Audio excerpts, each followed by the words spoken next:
America's persistent threat of launching a military intervention in Iran continues to cast a long and uneasy shadow over the already volatile Middle East, heightening tensions and uncertainty across the region.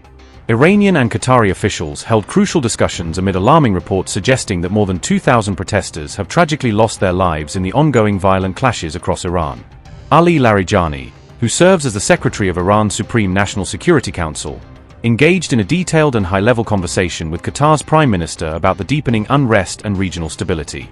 Following their talks, Qatar's Prime Minister took to the social media platform X to release a statement reaffirming that Doha firmly supports efforts aimed at de-escalating the rapidly deteriorating situation in Iran. In his message, Al-Thani also emphasized the urgent need for peaceful dialogue and diplomatic initiatives to strengthen both security and long-term stability throughout the wider Middle East. It's important to recall that in June 2025, Qatar unexpectedly found itself caught in the dangerous crossfire during the intense 12-day war between Israel, the United States, and Iran. During that conflict, Iran launched a major retaliation against targeted strikes on its nuclear facilities by firing missiles at the US Al-Udeid airbase located in Qatar.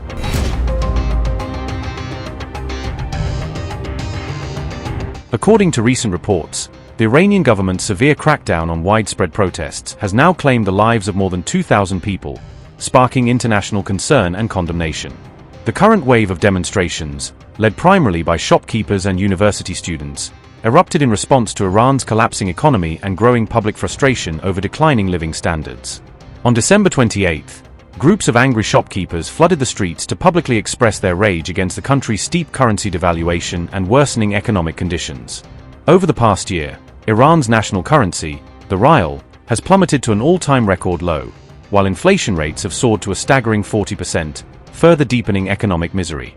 Political analysts are calling this uprising one of the biggest and most serious challenges to Iran's clerical leadership since the historic 1979 Islamic Revolution. Meanwhile, after nearly 2 weeks of continuous demonstrations, a large pro-government rally was organized in Iran, denouncing what state media described as a foreign-backed plot to destabilize the nation.